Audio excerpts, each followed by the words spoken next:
Xin chào các bạn. Hôm nay lần đầu tiên là mình quay cái gương mặt của mình lên trên kênh. À, thì à, Hôm nay thì cũng nhân dịp là cuối năm và mình cũng bận khá nhiều việc nên là mình không thể sắp xếp về quê được, và mình tranh thủ những cái ngày cuối năm được nghỉ Tết Nguyên Đán ở Việt Nam thì mình quay ra một số cái video cho up lên kênh cho các bạn xem nha. Hôm nay mình sẽ nói đến cái phần này là cái phần cứng của đặc điểm một số loại BUC mà mình thường hướng dẫn các bạn là dòng FX của Mitsubishi. Mình sẽ nói rõ về đặc điểm cấu tạo nó rất là nhiều đối với tính năng gì ha. Hôm nay mình sẽ giới thiệu với bạn là tính năng phát xung trục tốc độ cao của các dòng FX từ trước tới giờ. Thì đối với những dòng mới sau này thì mình update cho các bạn, còn những cái dòng cũ về trước thì ví dụ FX0, N0 trở về trước thì mình bây giờ nó không nhiều nữa, và chỉ là những cái máy đi sửa chữa thôi thì mình cũng không nên. Cái này là mình hướng dẫn cho các bạn để các bạn chọn BUC nào để tư vấn cho khách hàng, hoặc là các bạn chọn để đưa vào trong một cái dự án mình sẽ thiết kế, thì mình nên chọn dòng nào cho nó hợp lý và theo cái giá tiền cũng như cái phân khúc nó phù hợp để mình làm cho hiệu quả công việc hơn. Xin các bạn quay trên màn hình để xem nha. Ở trên màn hình thì chúng ta sẽ xem được là đầu tiên thì các dòng BUC mình đã check gọn cái tài liệu ra, mình đã đúc kết ra được một cái chuỗi danh sách như thế này. Và ở đây thì cái này là mình ghi rõ là đặc điểm của phần cứng ha, phần hardware và của hệ hỏi FX thôi nha. Còn Q và các dòng A rồi thì mấy cái đó là mình không có rành, nên là mình không có nói về phần đó được. Rồi thì đối với dòng FX thì nó bắt đầu từ dòng FX không có cái đuôi phía sau, rồi sau đó là có 0S, 1S rồi gì đó, 1N. Thì các bạn thấy là ở đây mình ghi rất rõ là phát xung tốc độ cao này. Như dòng FX này thì tài liệu nó cũng ít quá, và bây giờ mình tìm thì nó cũng hơi khó, với lại mình cũng chưa thử test trên dòng này nhiều, cho nên là mình không tìm hiểu thêm về những phần này. Nhưng mà phần này mình nói sơ qua cho các bạn nắm thôi. Tức là mình đọc tài liệu vẫn có nói về phát xung, tuy nhiên là phát xung như thế nào và lệnh gì thì không lệnh gì và cách thanh ghi rồi nó cũng như các thứ liên quan thì nó không rõ lắm, nên là mình không có nói. Và phát xung mà như tốc độ cỡ mà 2 kHz và 5 kHz như thế này thì chỉ dùng cho step được thôi, motor step chứ còn servo thì chạy cỡ này nó giật lắm, nó kiểu nó không có được tối ưu quá, nên là mình cũng nghĩ là các bạn không nên dùng những dòng này nữa, và mình nên bỏ đi và sử dụng những cái dòng nào nó có thể mang tính chất ổn định hơn. Thì ở đây mình ghi ở đây là mình tính theo phần cứng nha các bạn. Đối với cái con mà FX1N hình như chỗ này là 100 kHz thôi, chứ không có lên được 200 kHz như mình ghi đâu. Và cái tốc độ phản hồi này mình đều ghi hết ở đây và theo tài liệu hết. Cái này là đặc điểm phần cứng, tuy nhiên mà muốn chạy được đặc điểm phần mềm thì còn phụ thuộc vào phần mềm nữa, chứ phần cứng nhiều khi nó cao nhưng mà chưa chắc đâu. Thì các dòng như đối với FX1N thì là 2 chân này, chân Y0 và Y1 là 2 chân phát xung. FX2 thì 2 chân, tuy nhiên con FX2 rất là dở, cái chân phát xung nó rất là thấp. Thì mình không biết, mình cũng chưa test FX2 phát tốc độ cao, nhưng mà mình thấy trên thị trường cũng ít người dùng FX2 và cái tốc độ phản hồi trong tài liệu nó rất là thấp. Thì từ đâu mình có thể tính ra được cái này, mình sẽ hướng dẫn các bạn tính ra cái này. Ví dụ như bây giờ mình mở một cái file Excel đi ha. mình tạo một file Excel đi ha, đỡ mình tính tại sao mình ra được cái mình có thể biết được cái này là bao nhiêu kHz. Thì các bạn có thể xem tài liệu, ví dụ như ở đây mình mở một cái tài liệu lên, ví dụ như tài liệu con FX1S này đi, thì các bạn thấy là con FX1S người ta nói nè, cái tốc độ phản hồi nó là khi nó từ trạng thái off chuyển qua on, và đối với relay thì nó có thông số là 10 ms ha. Còn trên store này thì là nó tốc độ nó là 0,2 ms là cho các chân bình thường á, là ví dụ chân mấy chân mà i3 i4 i5 rồi đó, mấy chân đó. Còn chân tốc độ cao là bé hơn 5 ms cho i0 và i1, tức là hai chân này thì phát sinh rất là cao.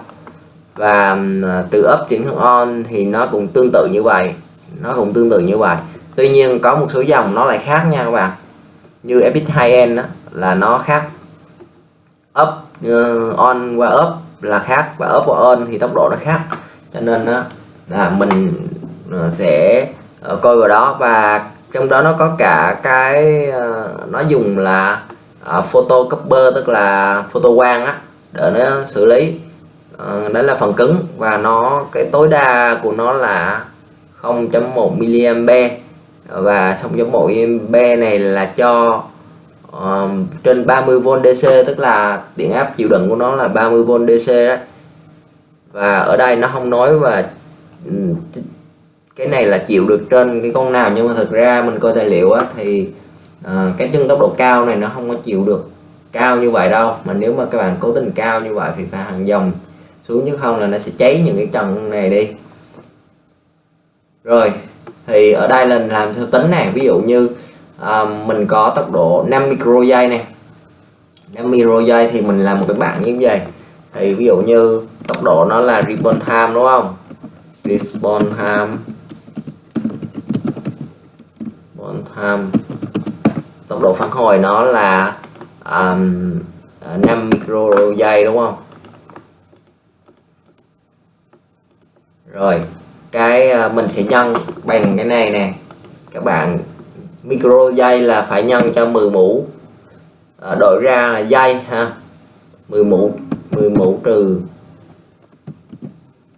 6 là giây, mình đổi ra đơn vị là giây ha. Và mình sẽ lấy 1 bằng 1 giây ha, chia cho cái này là sẽ ra tần số. Như vậy là ở đây mình sẽ có là tần số là Hz, còn mình đổi ra đơn vị kHz thì chia cho 10 ha, chia cho 1000 ha, là ở đây mình có là 200 kHz. Đó, mình sẽ có là 200 kHz.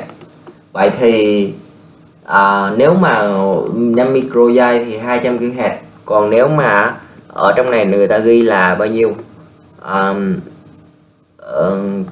cái tài liệu á, thì đối với chân bình thường á, là 0,2 ms ha, 0,2 ms thì chỗ này là 0,2 này, chỗ này nhân cho 10 mũ trừ 3 thôi thì là được 5 kHz.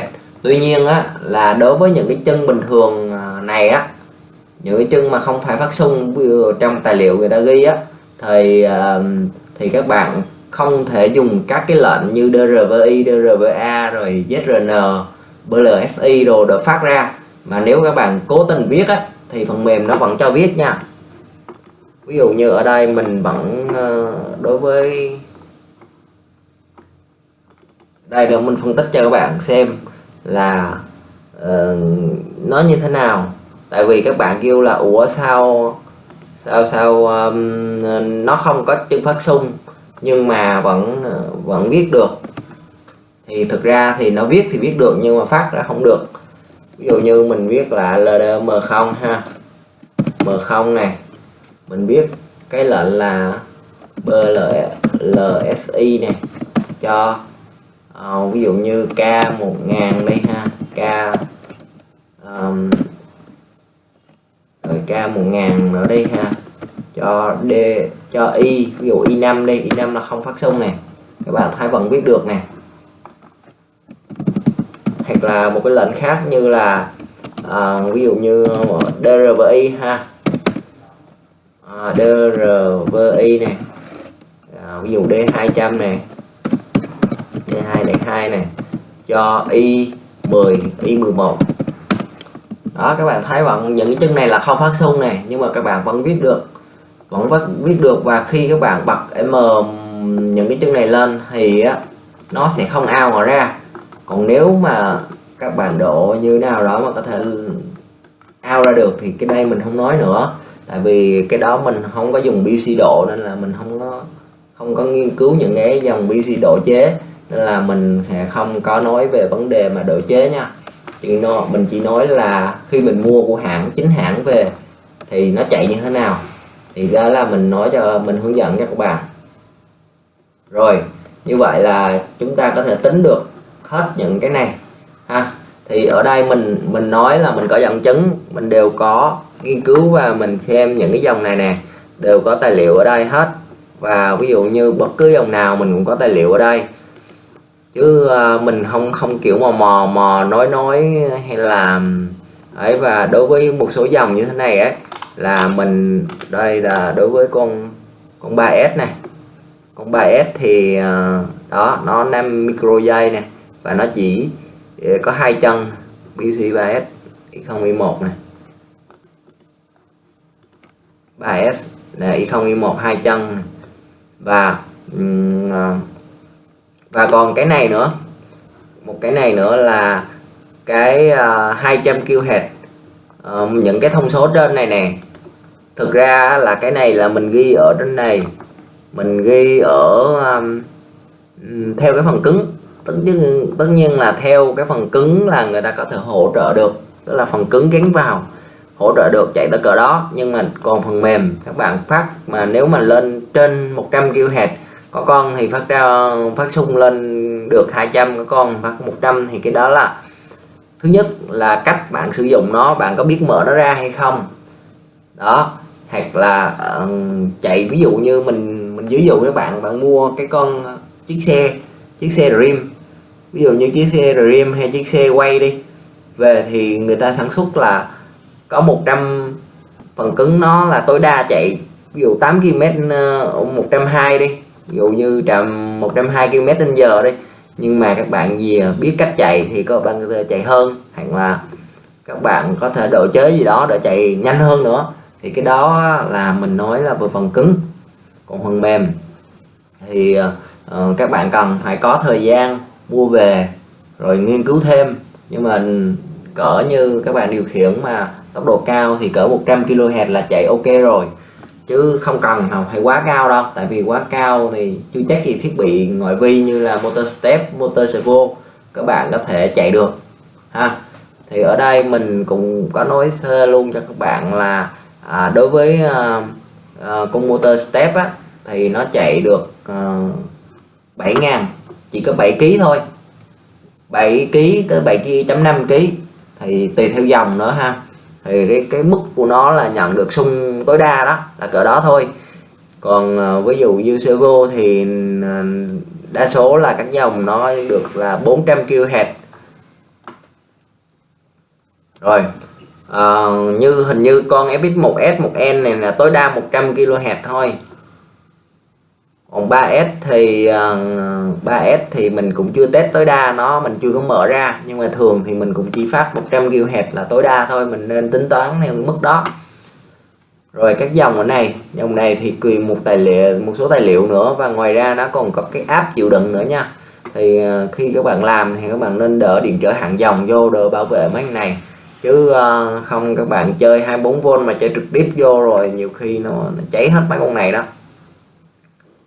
Rồi như 3G thì 3G nó có một cái đặc điểm nữa này các bạn.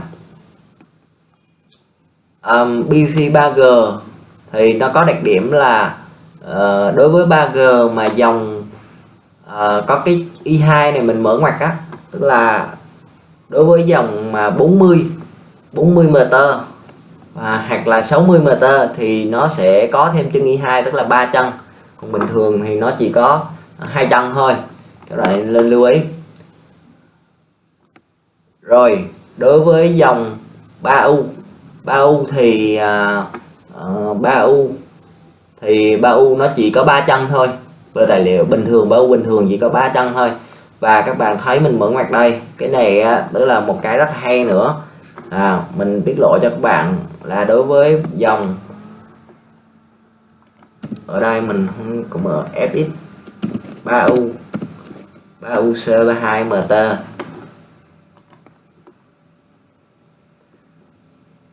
Đây là dòng mà các bạn mình mở ngoặc đấy. Đây các bạn thấy là con này nó không phải là 3UC nha, nó là 3U nhưng mà có mã là 32MT-LT, tức là dòng này là dòng limited, dòng này là dòng đặc thù và nó có thêm cái card bên hông nữa. Và cái con này chỉ duy nhất cái con này trong dòng FX3 trở về trước này thì nó có 4 chân phát xung, là nó có cả chân I3 nữa đó, và tốc độ cao nó như những chân I0, I1, I2 luôn, tức là nó có 4 chân phát xung chuẩn luôn. Cho nên là đối với dòng này thì rất đặc biệt ở chỗ đó. Rồi nếu mà các bạn muốn thêm 5 trục 6 trục thì các bạn mua module là FX1BG hoặc là FX10BG đó, các bạn gắn vô thì sẽ chạy được tốc độ cao hơn. Rồi đối với dòng 5 thì nó cũng có luôn đây, dòng 5 mình cũng có tổng hợp luôn đây. Dòng FX5 thì có 5S thì 4 chân và tốc độ nó là tốc độ phản hồi nó là 5 mili là đủ cho 200 kHz. Tuy nhiên là các bạn để ý là con FX5 chúng ta có thể mở dở dàng ra 200 kHz để chạy bình thường. FX3U mình cũng thử chạy 200 kHz luôn rồi, nó chạy rất là êm. Rồi những cái dòng này thì mình chưa thử, những dòng trước này mình chưa có thử nha. Đối với FX5 Uzi thì nó chỉ có 3 chân phát xung thôi nha, không có 4 chân như FX5S đâu. Nhưng mà nó cũng có cái hay là nó nhạy hơn là 2,5 mili giây. Tuy nhiên ở chỗ này nè, chỗ này là 2,5 đúng không, 2.5 mili giây, và chỗ này là 10 mũ trừ 6 ha, là tất nhiên là nó phần cứng nó có thể là hỗ trợ lên tới 400 kHz. Tuy nhiên là phần mềm của những con này nó chỉ tối đa là 200 kHz thôi, nó không cho mở ra 400. Thì cái này mình không biết là nhà sản xuất họ có đỡ làm gì, hay là họ đỡ nhạy như vậy cho nó bền thiết bị hơn thì mình không biết. Nhưng mà cái phần mềm nó cũng chỉ tối đa là 200 kHz. Các bạn muốn chạy nhanh hơn thì các bạn phải dùng module phát xung gắn vô thì nó mới chạy được những cái module tốc độ cao. Rồi thì những cái dòng sau này đều là 2,5 microgiây nên là tốc độ phản hồi rất là nhanh, và cũng chỉ là tối đa 200 kHz thôi. Và FX5U C với lại 5U thì nó cũng giống nhau, nó chân phát xung nó giống nhau. Thì tuy nhiên cái 5UC này nó có một đặc điểm là các cái chân bình thường chân I4, I5, I6 là những chân đó có cái dòng chịu đựng định mức nó thấp hơn 5U bình thường, cho nên là mình chia ra đây. Nhưng mà cái điều đó nó không quan trọng, mình xài những con này thì các bạn nên qua relay hết rồi, qua relay đệm đồ cách ly rồi hết rồi, nên là mình cũng không có đấy. Rồi thì nếu các bạn thấy cái video hay mà giúp ích cho các bạn nhiều trong cái việc mà thiết kế cũng như là build một dự án mới thì các bạn hãy like giúp mình và share video ra giúp mình nhé. Cảm ơn các bạn đã theo dõi video của mình. Bye bye.